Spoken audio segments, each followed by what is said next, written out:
সুপ্রিয় দর্শক আসসালামু আলাইকুম। আশা করি আপনারা সকলেই ভালো আছেন। দূরে বা কাছে যে যেখান থেকে আমার ভিডিওটি দেখছেন সবাইকে স্বাগতম। তো দেখতেই পারছেন আমি আজ কি তৈরি করেছি।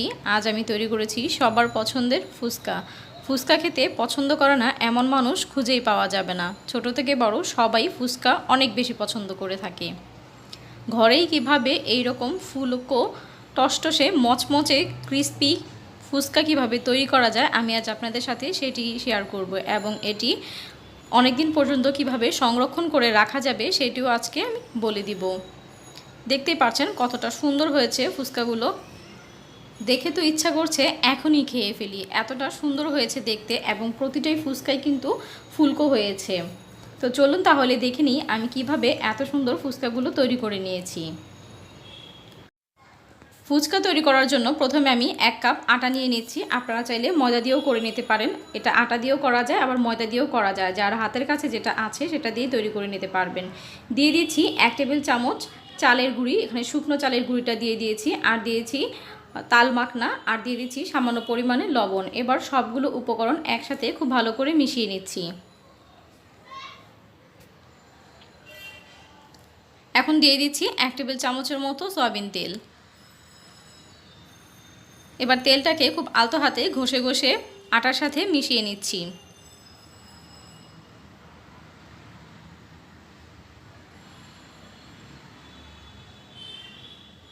দেখতে পাচ্ছেন খুবই আলতোভাবে আমি মিশিয়ে নিচ্ছি। খুব ভালো করে মাখানো হয়েছে কিনা এটা বোঝার উপায় হচ্ছে যখন আপনি হাতে এভাবে কিছু আটা নেবেন এবং হাত দিয়ে চাপ দিয়ে ধরবেন, যদি দলা পেকে যায় তাহলে বুঝতে হবে আটাটা মাখানো হয়ে গিয়েছে। তো এখন এর মধ্যে আমি অল্প অল্প করে পানি দিয়ে একটি শক্ত ডো তৈরি করে নেব।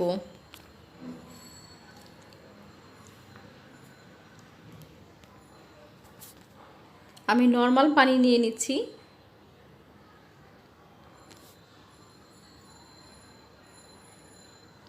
অল্প অল্প করে পানি দিব এবং ডোটি তৈরি করে নিব। একসাথে অনেক বেশি পানি দিয়ে দিব না এবং এই ডোটা কিন্তু নরম করা যাবে না। দেখতে পাচ্ছেন আমি ডোটা তৈরি করে নিয়েছি এবং এটা কিন্তু অনেকটা শক্ত দেখতে পাচ্ছেন।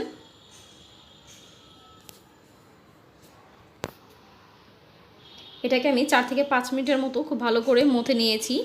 এবার ঢাকনা দিয়ে ঢেকে একটা সাইডে রেখে দিব 1 ঘন্টার জন্য। আপনারা চাইলে আর একটু বেশি সময়ও রাখতে পারেন, তাতে করে আটা সুন্দর করে সেট হয়ে যাবে। আমি 1 ঘন্টা পর ফিরে এসেছি। দেখতে পাচ্ছেন আটাটা কিন্তু সফট হয়ে গিয়েছে। আমি এটাকে আরও মিনিট 5 মতো মথে নেব।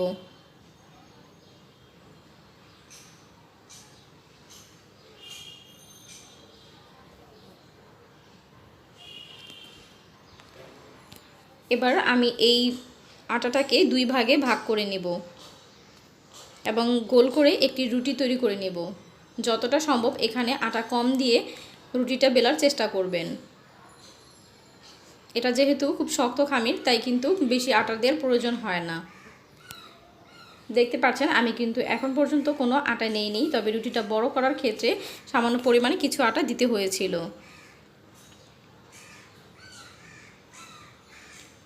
একটা রুটি তৈরি করে নিয়েছি, এখন আমি আরও একটি রুটি তৈরি করে নিচ্ছি। একই সাইজের 2টা রুটি তৈরি করে নেব। এবার এর উপর দিয়ে রুটির উপর দিয়ে দিচ্ছি সামান্য পরিমাণে তেল এবং তেলটাকে হাতের সাহায্যে চারদিকে খুব ভালো করে লাগিয়ে দিচ্ছি। চারদিকে সমান করে খুব ভালো করে লাগিয়ে দিচ্ছি তেলটা। এবার উপর দিয়ে ছিটিয়ে দিব কিছু আটা।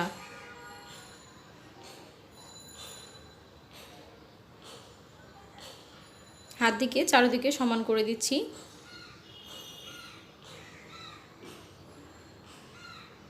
এবার অপর রুটিটা এর উপরে ভাঁজ করে দিয়ে দিব।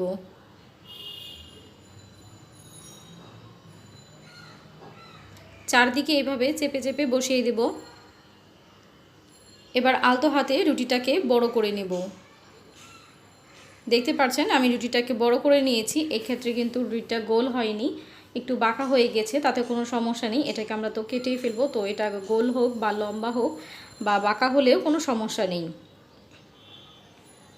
আমি এরকম ছোট একটি কাটার দিয়ে কেটে নিচ্ছি গোল করে। আপনাদের কাছে যা থাকবে এরকমভাবে গোল করে কাটার জন্য কেটে নিতে পারেন। আমার এটা একটু লবণের বাটি ছিল, তো আমি লবণের বাটিটা দিয়ে এইভাবে কেটে নিচ্ছি। ফুচকার সাইজটাও কিন্তু ঠিক আছে।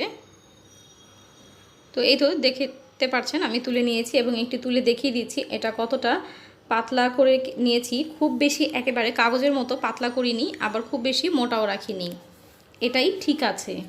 তো অন্যদিকে আমি চুলায় তেল বসিয়ে দিয়েছি, কড়াইতে তেলটা গরম হয়ে গেলে আমি দিয়ে দিব ফুচকাটা। দেখতে পাচ্ছেন দেওয়ার সাথে সাথে কিন্তু ফুলে উঠেছে। ফুচকা ফোলার জন্য তেলটাকে খুব ভালো করে গরম হতে হবে।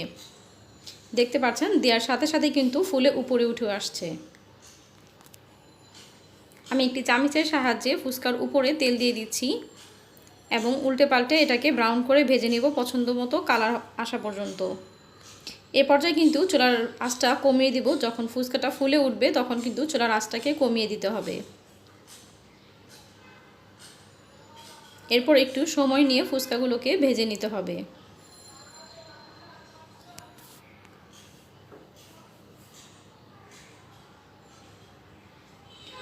ভাজা হয়ে গেছে, আমি ফুচকাগুলো তুলে নিয়েছি। আমি আরও কিছু ফুচকা দিয়ে দিচ্ছি, দেখতে পাচ্ছেন দেওয়ার সাথে সাথে কিন্তু ফুচকাগুলো ফুলে উঠছে। একটা ফুচকাও কিন্তু এখানে নষ্ট হয়নি।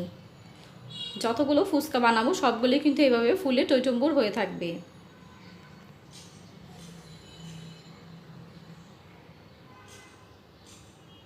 চুলার আঁচটাকে কমিয়ে এই পর্যায়ে উল্টে পাল্টে ব্রাউন করে ভেজে নেব।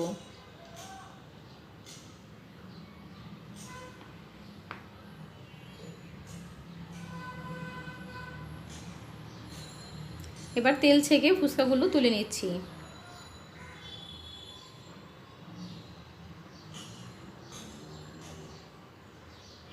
সবগুলো ফুচকা আমি এইভাবেই ভেজে নিয়েছি। তো দেখতেই পাচ্ছেন কত সুন্দরভাবে, কত সহজভাবে আমি ফুচকা তৈরি করে দেখিয়েছি। এটি দেখতে যেমন সুন্দর হয়েছে আর ফুচকা খেতে কেমন হয় সেটা তো আপনারা ভালো করেই জানেন, এটা বলার অপেক্ষা রাখে না। আপনারা চাইলে এই ভিডিওটি ফলো করে এইভাবে ফুচকা তৈরি করে দেখতে পারেন। এভাবে ফুচকা তৈরি করলে একটি ফুচকাও আপনার নরম হবে না বা চুপসে যাবে না, বা সবগুলো ফুচকাই এইভাবে ফুলে থাকবে। দেখতে পাচ্ছেন প্রতিটা ফুচকাই কিন্তু অনেক ভালো করে ফুলেছে। এটা কিন্তু অনেক দিন পর্যন্ত রাখা যাবে, যদি একটি পলিথিন ব্যাগে করে মুড়িয়ে তারপরে রেখে দেন, এটা অনেক দিন পর্যন্ত রাখা যাবে। তো আমি একটি ফুচকা আপনাদেরকে ভেঙে দেখাচ্ছি এটা যে কতটা বেশি ক্রিস্পি হয়েছে। শব্দটা শুনে তো নিশ্চয়ই বুঝতে পারছেন এটা কতটা বেশি ক্রিস্পি হয়েছে। আমি আরও একটি ভেঙে আপনাদেরকে দেখাচ্ছি।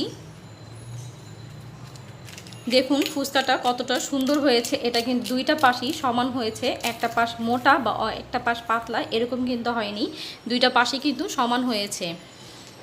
তো দেখতেই পারলেন কত সহজভাবে সুন্দর করে আমি ফুচকা তৈরি করে দেখিয়েছি। আশা করছি পুরো ভিডিওটি আপনাদের কাছে ভালো লেগেছে। ভিডিওটি ভালো লাগলে অবশ্যই একটি লাইক দিয়ে দিবেন এবং আপনাদের মূল্যবান মতামতগুলো কমেন্ট বক্সে কমেন্ট করে জানাবেন এবং আপনাদের ফ্রেন্ড অ্যান্ড ফ্যামিলির সাথে ভিডিওটি শেয়ার করে দিবেন। আমার চ্যানেলে যারা নতুন আছেন তারা অবশ্যই চ্যানেলটিকে সাবস্ক্রাইব করে বেল আইকনে ক্লিক করে অল বাটনে ক্লিক করে রাখবেন, তাতে আমি ভিডিও আপলোড করার সাথে সাথে সবার আগে নোটিফিকেশন পেয়ে যাবেন। আর যারা অলরেডি আমার চ্যানেলটিকে সাবস্ক্রাইব করে রেখেছেন তাদেরকে অসংখ্য ধন্যবাদ। আবারও হাজির হব নতুন কোনো ভিডিও নিয়ে। আজ এই পর্যন্তই, আল্লাহ হাফেজ।